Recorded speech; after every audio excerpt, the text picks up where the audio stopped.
बहुत बहुत स्वागत है guys. Welcome welcome to Bridge Academy. ये 7th वीडियो है और यहाँ पे हम एक्सरसाइज 10.5 स्टार्ट करने जा रहे हैं। उम्मीद करता हूँ कि अब तक जितने भी हमने एक्सरसाइजेस किए हैं वो सारे आपको समझ में आ गया होगा और आपको अंदर से एक बोलते हैं सेटिस्फैक्शन भी फील हो रहा होगा कि हाँ, अब तो काफ़ी हद तक सर्कल चैप्टर समझ में आ गए हैं। तो इसी जर्नी को हम आगे बढ़ाएंगे, इसी जर्नी को हम कंटिन्यू रखेंगे और 10.5 स्टार्ट करेंगे। ठीक है। मीनवाइल मैं आपको कहना चाहूँगा, अगर आप लोगों ने अभी तक चैनल सब्सक्राइब नहीं किया है तो please subscribe this channel, share करो वीडियो, कमेंट करो कि अगर आपको मतलब कैसा लगता है वीडियो, इस हिसाब से इससे क्या होगा आपको पता है।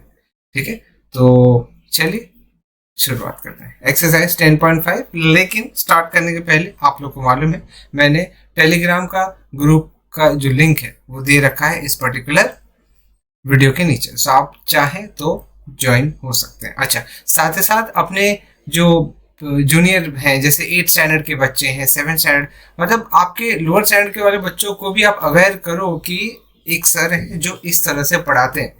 बिकॉज आप आज नहीं लोगे ना ये कदम, आज नहीं सपोर्ट करोगे, आज नहीं रहोगे ना अपने टीचरों के साथ, तो फिर आपके साथ भी कोई नहीं रहेगा।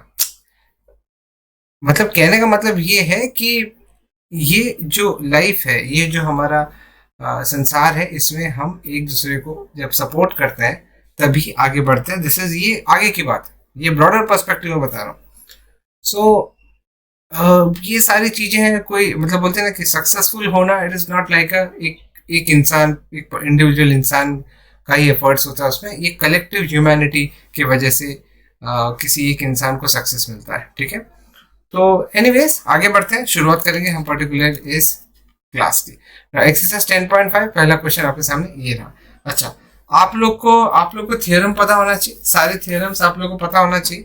सो आप बेटर होगा कि आप टेक्स्ट बुक अपने सामने लेके रखो। टेक्स्ट बुक जब आपके सामने होगा तो मैं आपको बताऊंगा कि कौन से थियरम का मैं रेफरेंस ले रहा हूँ। ठीक है, कौन से थियरम का रेफरेंस ले रहा हूँ, कौन सा थियरम आपको या रेफरेंस में ले रहा हूँ, तो वो थियरम आपको क्या करना है, वो थियरम आपको नोट करके रखना। ठीक है, और वहां पे लिखना भी है, थियरम को पूरा स्टेटमेंट लिखना जरूरी है। पहला क्वेश्चन आपके सामने ये रहा। Yeah, let us start. Now, in figure 10.36, ABC are the 3 points on the circle with center O. We have a center O such that BOC we have been given. BOC is equal to 30 degree and angle AOB is equal to 60 degree. If D is a point on the circle other than arc ABC, then ADC is what? सब कुछ दिया हुआ है आपको। A और C आपका ABC एक point है, फिर AOC एक सेक्टर फॉर्म हो रहा है, AOB एंड BOC के एंगल्स दिए हुए हैं, आपको निकालना है ADC। ना आप लोग को यहाँ पे पता होना चाहिए दैट गिवन वो सब तो आप लिखोगे, आपको यहाँ पे पता होना चाहिए क्या क्या पता होना चाहिए, थियरम, कौन सा थियरम यूज हो रहा है। तो angle AOC is equal to what, angle AOB plus angle BOC। So therefore आपका एंगल AOC बन जाएगा 60 plus 30 which is equal to 90। Okay, ये हो गया आपका number 1। Suppose now we know that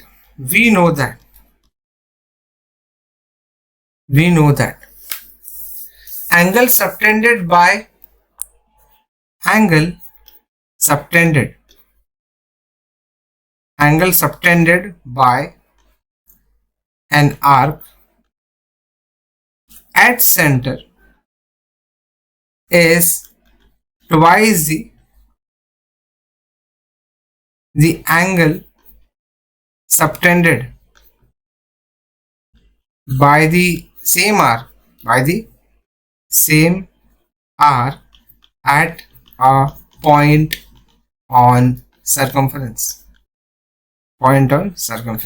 मतलब क्या, angle subtended by an arc at center is twice the angle subtended by the same arc at a point on circumference। that is, इसका मतलब क्या, इसका मतलब ये कि एंगल AOC जो है वो डबल है किसका, एंगल ADC के डबल है। ओके, बट AOC तो आपको पता है, AOC आपका 90 है, so that is equal to twice of angle ADC। So therefore आपका एंगल ADC बन जाएगा क्या, 90/2 that is equal to 45। So आपका ADC हो जाएगा 45 डिग्री। आया समझ में, इजी टू अंडरस्टैंड। खाली यहाँ पे इंपॉर्टेंट ये है कि आप लोग को थियरम का रेफरेंस लेना है, ठीक है। और थियरम सब्जेक्टिव है अगर पेपर, तो आपको थियरम का वो जो स्टेटमेंट है वो यहाँ पे लिखना है, ठीक है। अंडरस्टूड, सबको समझ में आ गया। चलो नेक्स्ट क्वेश्चन की तरफ बढ़ते हैं। Question number 2, a chord of a circle is equal to the radius of the circle. A chord of a circle is equal to the radius of a circle. So we have a chord, let us have a chord. अपने पास एक chord है, जैसे A B एक chord है। So chord का length जो है मान लेते हैं कि ये आपका A है। So chord of a circle is equal to the radius of a circle. So let us have a center here. और यहां से इसको ज्वाइन करेंगे हम, और यहां से इसको भी ज्वाइन करेंगे। ओके, सो ये आपका O है, O इज द सेंटर। कह रहा है कि ये जो कॉर्ड है उसका मेजर और रेडियस का मेजर सेम है, मतलब रेडियस भी आपका A है। Okay, find the angle subtended by the chord at a point on the minor arc and also at the point of the major arc. मतलब ये जो कॉर्ड है, ये कॉर्ड से एंगल सबटेंड हो रहा है माइनर आर्क में और मेजर आर्क में। माइनर मतलब क्या, वो और कॉर्ड के किसी एक साइड में आपको छोटा सा आर्क फॉर्म होता हुआ दिख रहा होगा, वो माइनर आर्क है। तो ये आपका माइनर आर्क है, तो सपोज इसको C लेते हैं, इसको D लेते हैं। और ये जो ADC है ये आपका मेजर आर्क है। तो सॉरी, बेसिकली आपको क्या निकालना है, बेसिकली आपको निकालना है एंगल सबटेंडेड, ये निकालना है आपको AEB एंड ADB, ये निकालना है, ठीक है। Did you understand my point? आगे बढ़ते हैं, late us start. Late us start now. क्या गिवन है, पहले गिवन लिख लेते हैं। गिवन लिख लेते हैं यहाँ पे गिवन लिख लेते हैं। O is the centre of circle, O is the centre of circle, O is the centre of circle.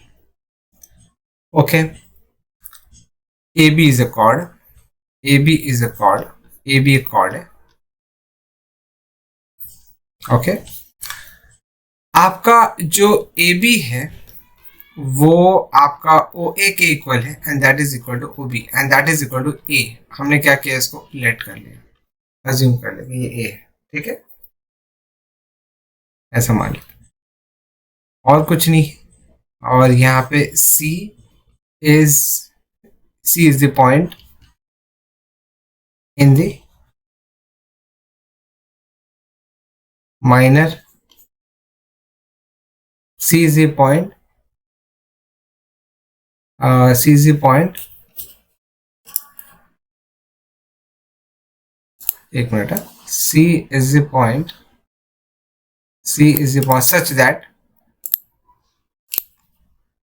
C is the point such that A C B forms a minor arc। Minor arc A dash C dash B नहीं लिखना, because इसका मतलब हो जाता है straight line.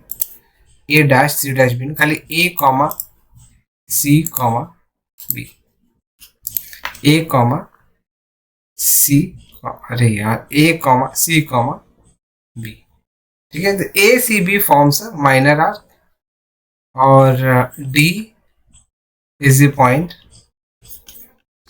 D is the point such that, D is the point such that A, D and B forms a major arc, forms a major arc। Okay, ये हो गया आपका फॉर्म्स a major arc। अब यहाँ पे लिखना है to find, क्या फाइंड करना है हमें, टू फाइंड एंगल ACB पहली चीज, और दूसरी चीज हमें निकालना है एंगल ADB, ठीक है, ACB and ADB। Now proof क्या करेंगे, प्रूफ में हमें लिखेंगे कि since OA is equal to OB is equal to AB, therefore triangle AOB is an equilateral triangle. Is an equilateral triangle. इसका मतलब ये आपका 60 होगा, ये भी 60 है और ये भी 60 है. Okay, so therefore angle AOB is equal to 60 degree. Okay, अगर आपका AOB 60 है तो आप आराम से निकाल पाओगे ADB. मैं बताता हूँ आपको. ओहो पीछे. Okay, ABCD. सो ये जगह A, ये जगह B, C and D. Okay, नामकरण ठीक से कर दिया हमने. हाँ, और OSG सेंटर ये जरूरी हो जाता भाई. एक्चुअली क्या होता है ना, बहुत ज़्यादा स्पेस नहीं मिल पाता है लिखने का. ये नोटबुक होता है ना तो मज़ा आ जाता है. यहाँ पे बार बार करने की ज़रूरत नहीं पड़ती. लेकिन वही, अच्छा ये 60 है. Now we know that angle subtended by chord, angle subtended by a chord at center is twice the angle subtended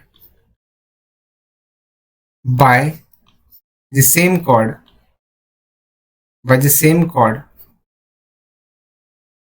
at circumference.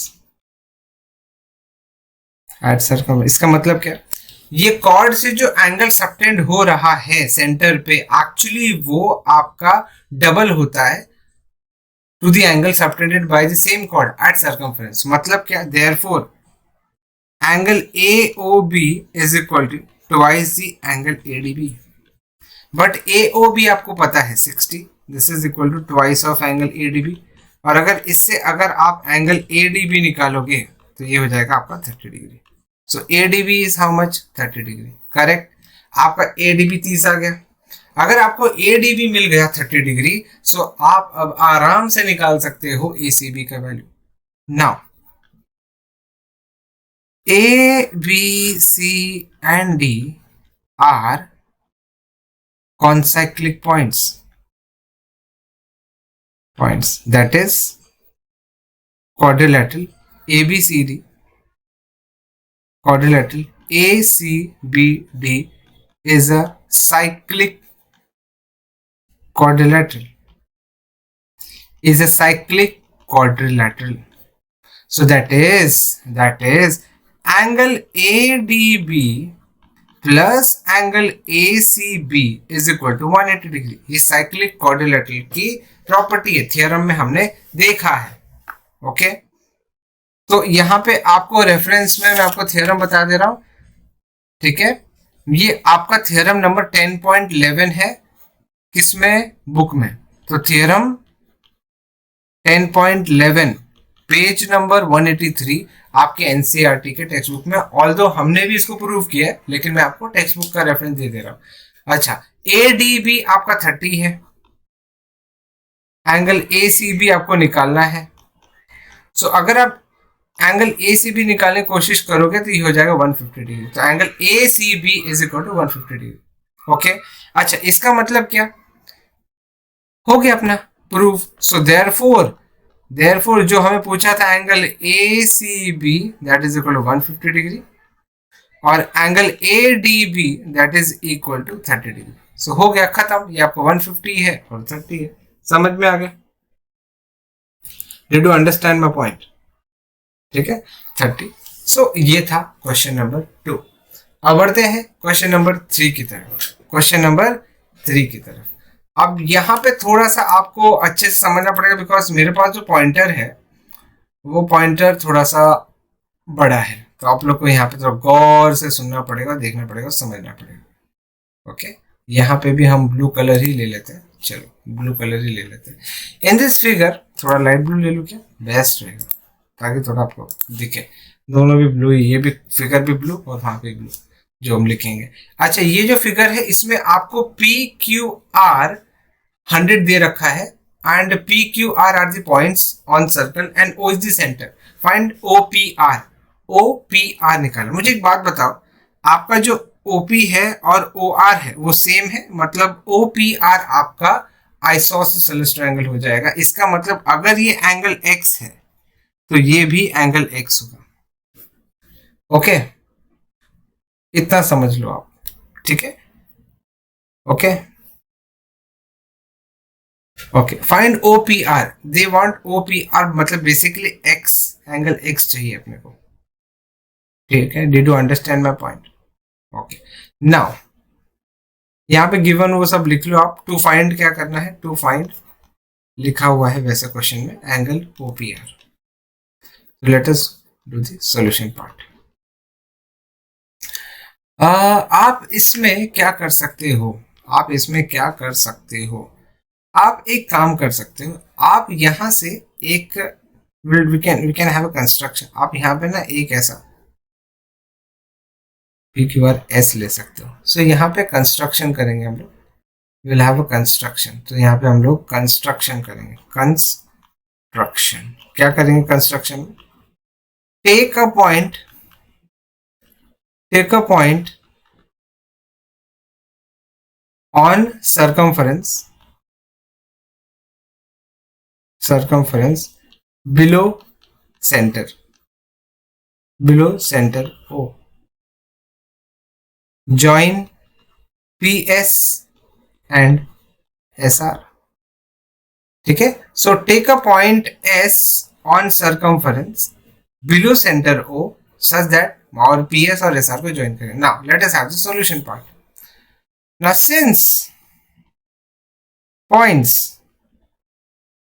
P, Q, R and S are concyclic, मतलब they lie on circumference, so therefore quadrilateral PQRS is a cyclic quadrilateral, is a cyclic quadrilateral. So therefore we can say that angle PQR plus angle PSR is equal to 180 degree. So PQR तो आपका 100 है, तो 100 plus angle PSR is equal to 180 degree. So आपका जो angle PSR है वो हो जाएगा 180 माइनस 100, तो ये हो जाएगा आपका 80 degree. So you are getting this angle as 80 degree. Okay, अगर ये 80 है तो अब देखो मैं क्या लिखने जा रहा हूं। अब मैं क्या लिखने जा रहा हूं, देखो। Now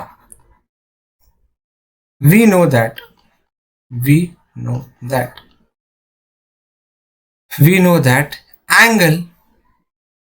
angle POR is double the angle PSR.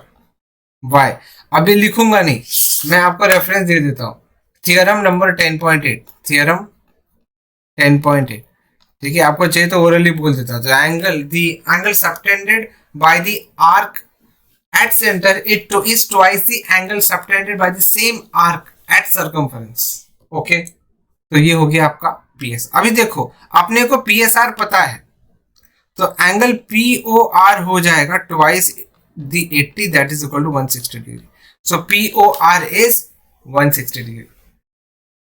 Okay, इतना समझ में आ गया। चलो, अगर आपको इतना समझ में आ गया तो आगे बढ़ते हैं हम लोग। यहाँ पे देखो वापस से मेरे को करना पड़ेगा S। तो आपका क्या हो गया भाई, यहाँ पे आपका 160 कौन है, ये आपका 160, ये कितना हो गया आपका 160। Now since OP is equal to OR, therefore triangle OPR is an isosceles triangle. Therefore angle OPR is equal to angle ORP, that is equal to X. Let why? Because base angle same है, ठीक है। तो हमने इसको x माना और इसको भी x माना। Now in triangle POR, angle OPR plus angle ORQ, angle sum property ORP plus angle POR, that is equal to 180 degree. इसको बोलते हैं angle sum property, angle sum property. Okay, angle sum property. So therefore OPR is X, ORP is X, and POR is what? POR is 160. This is 160. That is equal to 180 degree. Okay, did you understand my point? सबको समझ में आ गया? So therefore we conclude that 2x plus 160 is equal to 180 degree. So therefore your 2x is equal to 20 degree. So therefore your x is equal to 10 degree. Okay, x का value आपका 10 हो गया. Now x क्या assume किया हमने थोड़ी देर पहले?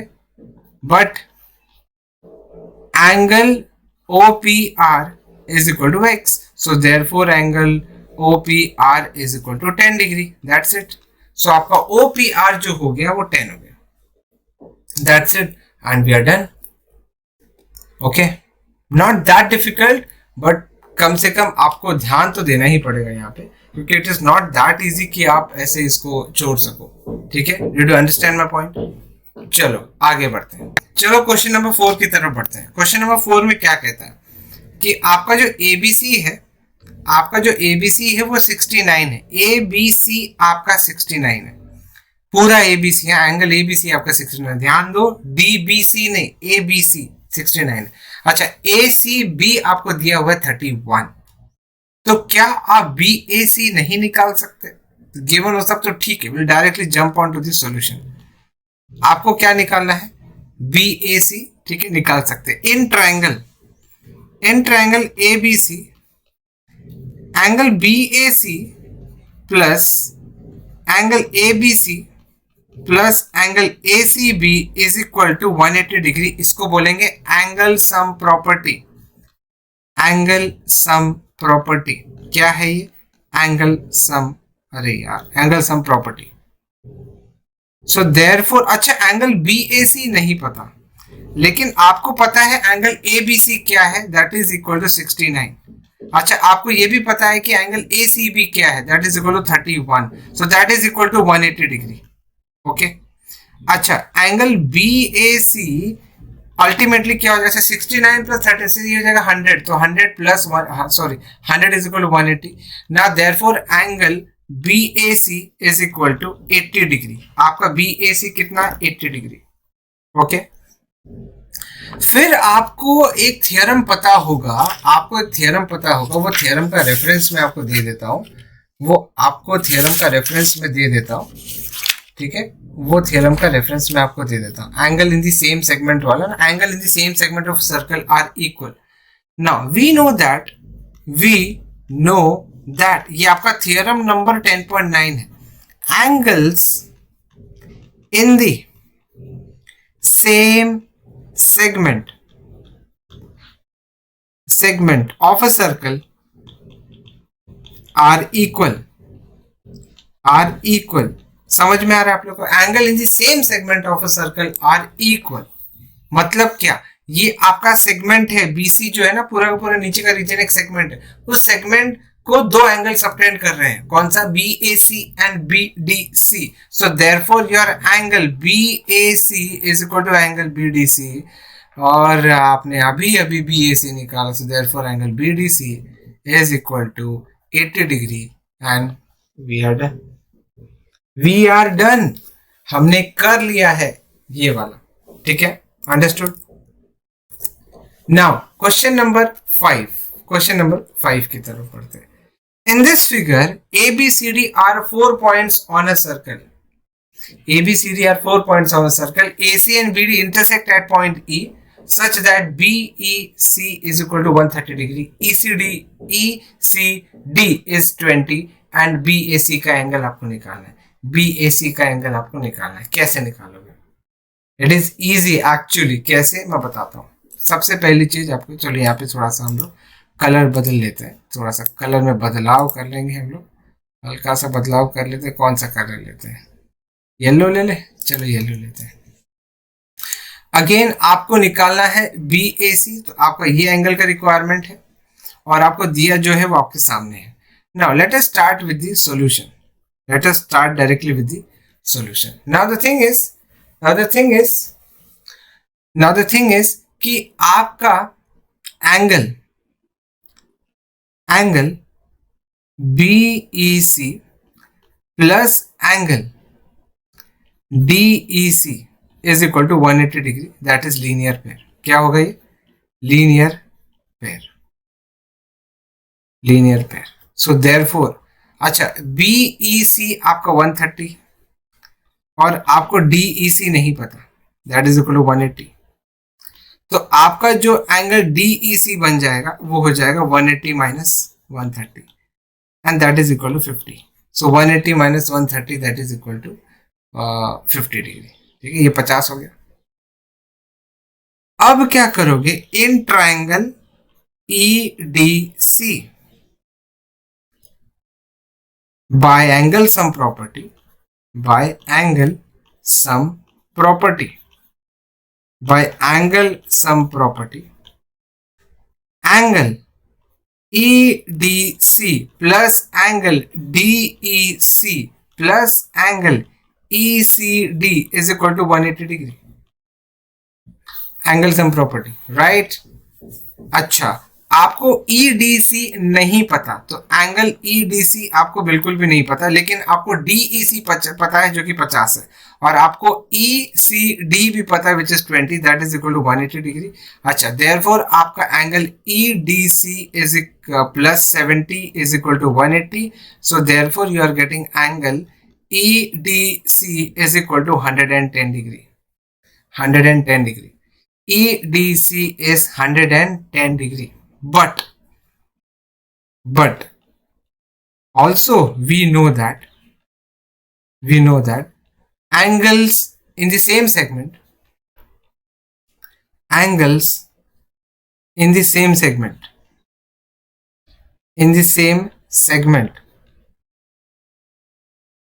of a circle are equal। इसका मतलब क्या? इसका मतलब ये है कि आपका जो एंगल BAC है ना, वो एंगल BDC के इक्वल हो जाएगा भाई, समझा? और EDC बोलो या एंगल BDC बोलो, एक ही बात है, क्योंकि B, E and D they are collinear. So जो BAC है वो आपका BDC के इक्वल हो जाएगा। So that is equal to कितना? 110। कितना?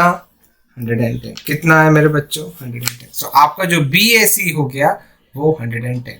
ठीक है, समझा? BAC आपका 110। सो हेंस हो गया इजी। तो यहाँ पे थ्योरम यूज किया, एंगल सम प्रॉपर्टी है, लीनियर पेयर प्रॉपर्टी है, एंगल्स इन सेम सेगमेंट वाला जो कि 10.9 थ्योरम नंबर है, ये सारे यूज हुए। Okay, understood. चलो क्वेश्चन नंबर 6 की तरफ बढ़ते हैं। बोलो यहाँ प्रश्न नंबर 6। ओके, तो ये आपका एक साइक्लिक क्वाड्रिलेटरल है। ABCD is a cyclic quadrilateral, थोड़ा सा सोच समझ के अपने को देखना पड़ेगा। ABCD साइक्लिक क्वाड्रिलेटरल है। मैंने ऑलरेडी कॉन्साइक्लिक पॉइंट्स का लोकेशन तो बना दिया है।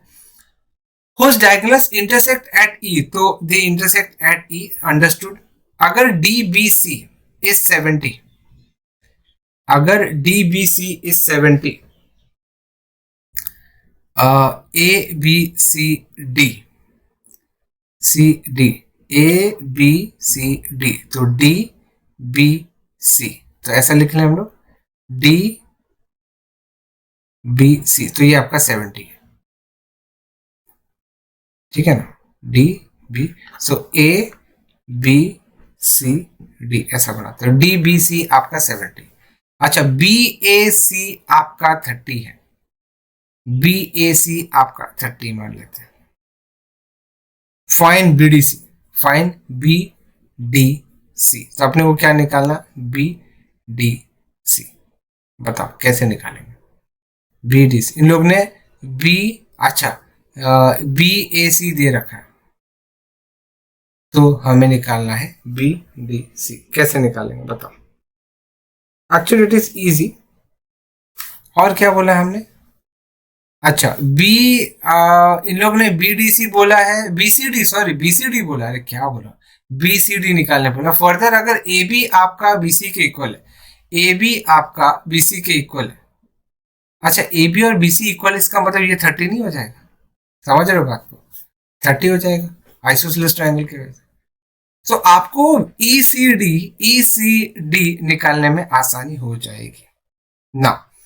हम यहाँ पे सबसे पहले गिवन लिख लेते हैं। तो आपका गिवन क्या है भाई? गिवन क्या है? गिवन ये है कि angle D B C is equal to 70 degree, फिर आपका angle B A C is equal to 30 degree, फिर आपका ए बी जो है वो बी सी के इक्वल है, ठीक है, और कुछ नहीं पता। एंड फिर हम लोग को टू फाइंड क्या करना है?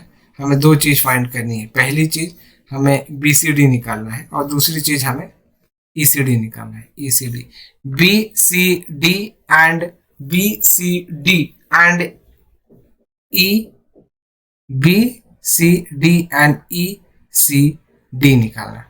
ओके ना, एक बात बताओ मुझे, अगर बी ए सी आपका 30 है तो ये भी 30 हो जाएगा, angle in the same segment. Okay, समझ में आ रहा है आप लोग को? ये 30 हो जाएगा। इसके बाद अगर ये 30 है, अच्छा यहां से आप लोग ये एंगल, आपको क्या चाहिए? आपको बी सी डी चाहिए। सो आपका रिक्वायरमेंट क्या है? आपका रिक्वायरमेंट है ये वाला एंगल बी सी डी के लिए, ये आपको अटका रहा है, ये वाला एंगल यहाँ पे जो रखा है ना कर्सर, वो वाला। तो पहले हम क्या करेंगे, अच्छा इसमें ना एंगल सम प्रॉपर्टी लगा लो तो आपको बी ई सी मिल जाएगा। ओके, बी ई सी मिल जाएगा आपको। समझ पा रहे हैं आप लोग? ठीक है, समझ पा रहे हैं आप लोग? तो बी ई सी मिल जाएगा। बी ई सी मिलने की वजह से आपको ये वाला एंगल मिलेगा और इससे आपको ये एंगल मिल जाएगा। सो आपका जो बी सी डी वाला दिक्कत है वो चला जाएगा। ठीक है, अच्छा इसके बाद आप लोगों को ई सी डी निकालना है। ई सी डी वो भी आपका निकल जाएगा। ठीक है, तो मैं बता रहा हूं आप लोग को कैसे करना है। Late us start the proof या सॉल्यूशन जैसा भी है। अब देखो, since AB is equal to BC, therefore triangle ABC is an isosceles triangle.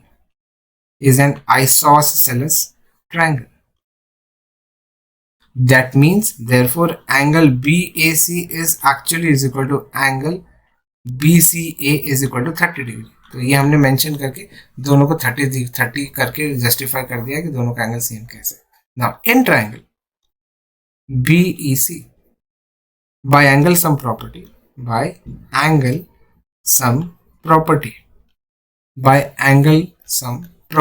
Angle sum property के हिसाब से angle EBC plus angle ECB plus angle CEB is equal to 180 degree. So EBC is 70, ECB is 30 और CEB हमें नहीं पता। So that is equal to 180 degree. So therefore angle CEB is equal to 180 minus 100. So therefore angle आपका CEB मिल गया है कितना? 80 degree. So CEB ये आपको 80 मिल गया। अब देखो, since angle CEB plus angle CED is equal to 180 degree, इसको बोलते हैं लीनियर पेयर। ठीक है, लीनियर पेयर। सो देयरफॉर आपको CEB पता है 80 plus angle CED is equal to 180। So आपका ये कंक्लूजन निकलता है कि angle CED has to be 100। तो CEB ये आपका 100 हो गया। ओके, समझ में आ रहा है आप लोग? तो ये हो जाएगा ABCD। ये आपका हो गया 70, ये हो गया 30, ये हो गया 80, ये पॉइंट E है आपका, फिर ये आपका ये 100 हो गया और ये 30 था। So in triangle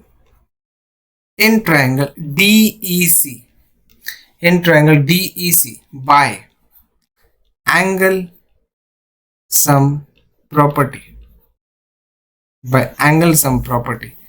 angle DEC plus angle DCE plus angle CDE is equal to 180 degree. So DEC आपका 100 है, DCE आपको नहीं पता, प्लस CDE आपका 30, दैट इज इक्वल टू 180।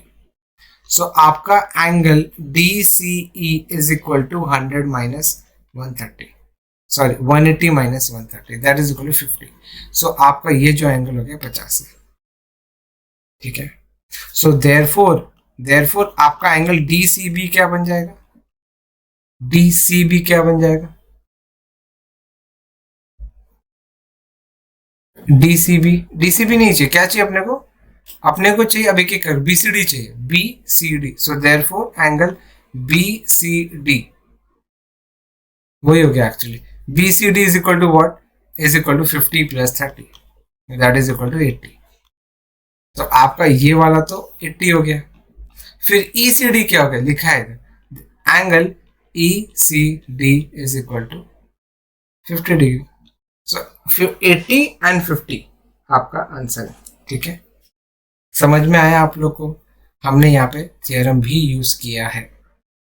अच्छा, इसकी जरूरत नहीं पड़ी अपने को, तो वो नहीं किया, ठीक है। सो क्वेश्चन नंबर 6 भी यहाँ पे हमने कर लिया। आई होप आप लोग को समझ में आया होगा। सो हमने कितने सारे सम कर लिए। अच्छा, इसके बाद तो we are done. Question number 6 के बाद तो हम नहीं करने वाले, because will be doing the next class. So हमने इतना सारा सम कर लिया, इतने सारे सम हमने आज के दिन में कर लिए। तो क्वेश्चन नंबर 1 से we started, then question number 2, question number 3, question number 4, 5, 6। याद रहे मेरे बच्चों, अगर आप लोग थ्योरम को कोट नहीं करते, मतलब थ्योरम का आपको जो थ्योरम यूज कर रहे हैं, आप जो थ्योरम यूज कर रहे हैं, अगर उसका स्टेटमेंट नहीं लिखते हो तो गड़बड़ हो जाएगा, मार्क्स कटेंगे। Right the statements for the theorem. ऐसे थ्योरम नंबर 10.5, 10.2 ऐसा नहीं लिखना है, आपको पूरा थ्योरम मेंशन करना है, कौन सा थ्योरम हमने यूज किया, ठीक है। चलो, थैंक यू वेरी मच, मिलते हैं अगले वीडियो में, तब तक ख्याल रखें, have a nice day and please do subscribe the channel. Share नहीं किया अपने वीडियो तो प्लीज सब शेयर करो, एंड भूलना नहीं आपको कमेंट करके जाना है यहाँ से, ठीक है। थैंक यू फॉर वॉचिंग, मिलते हैं अगले क्लास में, बाय।